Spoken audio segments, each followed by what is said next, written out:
Welcome to Future Foodcast. I'm Pam Line-Miller, your host, and thank you to our sponsor, Farm to Plate, a software company committed to creating tomorrow's food business ecosystem today. I want to welcome our guest, Klaus Wittrup. He is the founder and CEO, although he doesn't like to say that, of Gasoline Grill. Welcome to the podcast, Klaus. Hello, thank you very much. Thanks for having me. Yes, I mean, you did found it and you do run things. So That's we need true. credit for all that, right? Exactly. Well, can you tell us a little bit about Gasoline Grill? I guess we do have listeners from all over the world, and you're where? We're based in Copenhagen, Denmark. In Europe, and we are small, like a mini chain of burger places in Copenhagen. We have 9 locations. We started out at an old gas station. That's why we have the name Gasoline Grill in 2016. And now we have grown to 9 locations, 7 corporate and 2 franchise. Yeah, that is really a great growth in that amount of time, really just kind of ticking that off along the way. I mean, good, solid growth, Klaus. But Gasoline Grill is so creative. You know, I've seen restaurants and things that take over old gas stations, and I always think it's a great kind of a character to go to, character of a place. You go and there's this ambiance, and you know how things used to be, and you can see maybe where they used to fix the cars and different things. What made you want to be in a location like that? Was that an initial thought, or was that just what was available? It was, in 2016, when I wanted to open a burger place. We had kind of like the Copenhagen burger war, you could say. There was just burger places all over, and a lot of good burger places. And everyone I talked to, they said, do not open a burger place. It's not a good idea. But I thought, I'm pretty sure that I can make a good burger, but I need something more. And there was just one location in the city center of Copenhagen, an old gas station from maybe around the 50s. So it has a really nice like Art Deco look to it. And I thought it would be a nice reference to the burger places in California in 1950s. If I opened up a burger place in that gas station, like one of those roadside gas stations or roadside burger places you'd find in California. So it's actually a reference to that. And I thought it would just give me a lot of publicity. And I thought it would be, it was just right for that location to have a small little burger place. It's very, very small. It's 120 square feet. So very, very small. How do you even fit a grill in there and all the things that you need to make burger? It's a blessing to have such a small space, because you really need to cut to the core and only make what's most important, right? So I really had to cut down to what I thought was essential in a burger. And we only have 4 burgers on the menu and fries, and that's it. And we have had that menu since day one. And really happy. People come to you because they know what they're getting, but what gave you the idea of the whole, how did you even know about California burger places? Denmark. When I was 16, I went to America as an exchange student. So that was in 1992. And it was my first time flying. It was my first time in America. And I was going to spend a year there. And I was going to stay in a farm outside Chicago in Indiana. And I got picked up in the airport by my host family, and we took the drive back to the farm, and we stopped by a roadside diner. And I didn't really know what to order. The menu, I mean, there wasn't too many things, but there was a burger on the menu, and I had a burger before. But this burger was just completely different from what I had tried in Denmark. A burger in 1992 in Denmark was, it was like a dry sesame seed bun. It was a frozen patty. It might have raw cucumber. It might have corn and peas and Chinese cabbage and like a creme fraiche dressing. It was something completely different from like a true American burger. And when I had that taste of that burger, I can still remember it. The fatty, the juicy, the salty taste. And it just stuck with me. And, being in America as a 16-year-old, just living your best life, it has a special place in my heart. So I missed America, and I missed all those nice memories that I had. And I also missed the burger. I became a burger nerd, so I would go around tasting burgers wherever I traveled, or also here in Copenhagen. And I always thought the burger wasn't exactly how I wanted it. So I thought, as I was turning 40, I thought, okay, if I'm going to do it, it's going to be now. And then I started Gasoline Grill, and I made the burger exactly how I wanted. Well, and I'm sure other people in Denmark, obviously, they love it because you've been able to expand. You have a good business established. And yes. I like how you talk about all the different things. I've never really known what's on a burger in Denmark, or what was on a burger in Denmark in 92. since then, yeah. But never heard about putting some of those things on a burger. And that's just interesting culturally to the different applications, but certainly you could improve upon, kind of a dried out bun and a frozen patty. But what is your unique identifier? What makes you different from, you said there were burgers all over in Denmark when you decided. Yeah, and in 2016, we had come a far way. We had great burgers in Denmark back then also. Close to, what you also have in America, but I just thought that I could bring even more quality. I wanted to, my background has also been, in touch with fine dining and, the high end of the food industry here in Copenhagen. So I wanted to bring some of that approach into fast food or into fast casual. So everything we serve is organic. We grind the beef in-house every morning at each location, and we hand form each patty. We have our own bun. It's a potato bun. It's my own recipe. And we were the only ones that serve on a potato bun. And then just every ingredient is really deliberate. It's been, the cheese is very special. The pickles, everything is there for a reason. And curated. So, but very simple. It's not fancy. It is a burger you can eat with one hand, and that's also what I wanted. So, just high quality ingredients, and then treating those ingredients really well. Yeah, the word curated, I don't think I've ever heard that applied to the creation of a burger. And I really like that, Klaus. Thank you. That's definitely elevating the burger to that level. Well, it sounds like just so much thought went into what you're doing. And since you are so focused on that product, you want it to be the best and unique and exactly what you wanted. Like you said, that our memories sometimes have that taste in our mouths. You can visualize when you had that first burger as a young man here in the United States. I think that's a really great story. Yeah. Well, let's talk a little bit about the pandemic, because everyone in the food industry has had some challenges. So what happened for you during the pandemic time? Yeah, obviously it was really, really scary. I didn't know, what was going to happen the first few days. We were already pretty good at doing takeout. Is what you call it. We call it takeaway. So we were already good at that, but we didn't really have like a delivery service. We didn't have an app. You couldn't reach us. You couldn't call us. You couldn't book ahead. If you wanted a burger, you had to come down and stand in line. Now hang on a minute. Most restaurants and places just want to make it as convenient as possible for their customers to call in, order online somehow, but not you. Nope, you weren't answering the phone. You wanted them to come down to the restaurant. Why is that? Yes. But I wanted to have a line out the door. I wanted to have a line. That's also why I chose such a small place for the first location, because I was sure there was going to be a line out the door.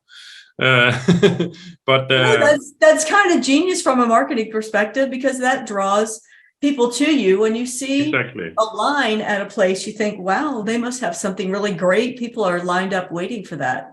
Exactly. That's a great idea. So that's really what I wanted. But also, we are sold out every day. We don't have opening hours or closing hours. We have opening hours, but we don't have closing hours. So we close when we're sold out. And we have just been so fortunate that we never really had to accept pre-orders or answer the phone. People would come and stand in line and get the burger, and I really liked that. But the pandemic changed everything. Well, now you close when you're sold out. Is that because you grind everything fresh that day? Yes. So you do a certain amount, and then when that's gone, that's gone. Exactly. Okay. And because the first location is so small that we can't produce more once we are open, because then we're going to cross-contaminate. So yeah, we grind all the burgers we can in the morning, and then we sell them throughout the day, and then we close. Okay. I didn't mean to interrupt your talk about the pandemic. I just need no problem. I think that's unique. It was in 2016, when we had, and when we were sold out, people would approach me, and they would be like, man, Klaus, you can't be sold out. I mean, it's not good business. And I was like, I don't know. But now I see more and more concepts that are also being sold out. It speaks of the quality, I think, in some way. That wasn't really intentional. I mean, the intention was just to have a handbrake, to be able to, because in the beginning, it was also only me working there. So I had to make sure that I could make the burgers, and that I didn't, promise people that I would be open until 9 o'clock at night, and then I'll be sold out at 5, Right. That was the intention, but it turned out also to be a great little marketing gimmick. That wasn't really the idea, but it worked out well. Great. Okay, fast forward to the pandemic. Before the pandemic, they had to come down to the restaurant, wait in line. Yes, you could not reach us. Well, I understand a little bit more about that too, is because you had a limited amount of burgers that you could turn out. So you were honoring those who made the effort to come to the restaurant. Exactly. The pandemic changed a little bit. Yeah, because we had to be much more accessible to people, and we had to think of all ways that we could really connect with our guests and service them. So we got set up with a app, like a white label app, really, really quick. Within the first month. And then we could take app orders, and then immediately we started building our own app. And also because I wanted to keep everything, I'm also like a process guy, so I want to keep everything simple. So I didn't want to have a phone ringing all the time, or that we had to answer emails. So I wanted to make sure that we could take orders, but in a way so that it was scalable, right? So that's why I really wanted us to have an app. So we had an app, but you could call us, but we would urge you to order through the app. Right. And now we have our own app. We launched it like a year later, I would say. So we launched it during the pandemic. And it's really successful. We have 50,000 downloads, and so it turned out well. And now we are really leaning into being accessible to our guests, really trying to think of ways where we can be even more accessible and bring even more convenience to our guests. So and that's good. I think the pandemic has changed our industry, so that we just have to think in those ways as well. Yeah. Now, during the pandemic, a lot of restaurants had trouble sourcing their, beef, or in your case, I guess you made your own buns, so that wasn't an issue. But no. Did you close any restaurants? Are there any differences in the way you work? We had one restaurant that was situated on a train station on the platform. No one was going there. And we closed that one because there was no one taking the train, right? So we closed that one, and we actually decided to close it for good after the pandemic, because we just never really got back. And then we had an opportunity to open another one instead. So we closed that one. But no, that was the other restaurants. There were 2 restaurants that we had closed for maybe 2 weeks. But then we opened up all the restaurants again. And we with regards to beef and all that, we get everything is sourced local, and local in Denmark. Denmark is such a small country, so but so we have long-term contracts, or like good relationships with all our suppliers. I know where we get the beef from. We work together with 8 farms here in Denmark, organic farms, and And we are also working on projects with, having regenerative farming and stuff like that with the cattle. So we never really had serious problems with sourcing because we have such close relationships with our suppliers, and we have no wholesaler. I cut out the wholesaler, so I buy everything direct because, again, back to simplicity, we have such few ingredients but very, very high volume, so we can buy direct. Yeah, that's great, and that works out really well for you. How did other restaurants do during the pandemic? Like, did that, what was happening? Oh, it was crazy. I mean, obviously a lot of restaurants were struggling, right? And some didn't make it. And, a lot of restaurants pivoted. Some stuck really to what they were doing and like, no, we're not going to do delivery or takeout or anything like that. And I think that was tough for them. But some thought of completely different ways to survive. So one example is Noma, a restaurant here in Copenhagen that's has been voted the world's best restaurant several years and has 3 Michelin stars. Oh. They actually opened up a burger pop-up at their restaurant here in Copenhagen, and they're good friends. During the pandemic? Yes. So because they couldn't have, they have a fixed menu, a tasting menu that's like sit down and 20 courses and very expensive and also very nice. But and they couldn't do that during the pandemic, and they had just built a huge restaurant, beautiful restaurant. So they had to make some money. And they made like a wine bar and a pop-up burger bar in their garden. They have a beautiful big garden around their restaurant. And they're good friends of ours, so we lent them our bun so that they could make a great burger. And they did that for the whole summer in, when was that, 21 or, yeah. Okay, so you're rubbing shoulders with the 3-star Michelin, the 3 Michelin star restaurant there in, yes. in your country. Yes. Yes. That is very generous of you. It's a very tight community here in Copenhagen. We have so many incredible restaurants and we have people from all over the world coming here to work because it's such a great place to go for food.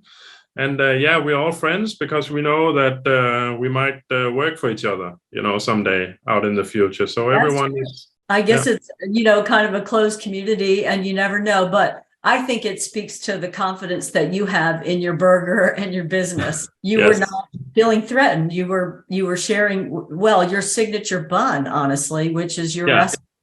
So yes. That's a big deal. Are they still using your bun, Klaus?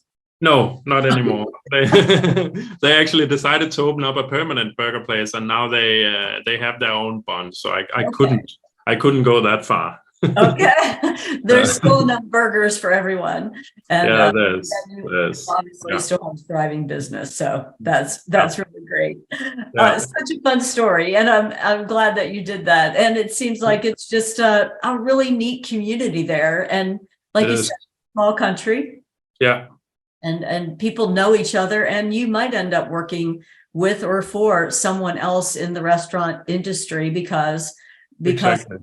Everybody kind of trades around a little bit, I guess. Yeah, definitely. Yeah. Well, Gasoline Grill just sounds like a really super founder story and success story with what you have going now. What does the future look like? Before the pandemic, I was working on expanding internationally, but obviously I stopped that during the pandemic. And actually, I was really happy during the pandemic that I didn't have a couple of restaurants in some other country, because that would really have that would have been a lot of trouble, right?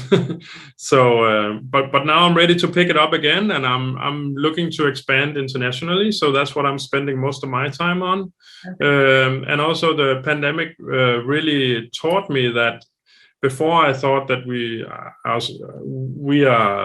want to do everything ourselves, and that's also fine. But I think for international expansion, it's going to be franchising, because we did a couple of franchises here in Copenhagen during the pandemic, and it's really successful, and I'm really happy with it. And my concern was if I was going to be able to control the quality, but we are able to control the quality and protect the brand. So that's the idea to roll out as a franchise. Exciting. And you already have a couple of trials right there in your home turf, so to speak, yes. close there where you can monitor them a little bit better and get those, like you said, you're a process guy, get those processes decided and defined so that, as you expand internationally, that that's, like you said, your brand is protected. Well, congratulations on that. Thank you. Yeah. Do you have any words of wisdom or anything that you would like to share with our audience before we go? Because I think we've covered Gasoline Grill and all that you have going on there. Is there anything else you'd like to share? No, if you haven't been to Copenhagen, Denmark, and you're into food, I think you should definitely go, because it is incredible. The food scene here is just booming, and there's so many great restaurants. The bottom level is really high, and there are many nice places to visit, and also the culture here, the castles, and Copenhagen in the summer is just amazing. So I urge you to pay us a visit. Well, I'm on my way. Good. Wow. Let me know. I'll buy you a burger. All right. You're on for that. Thank you for being on our podcast, Klaus. Thank you so much for having me.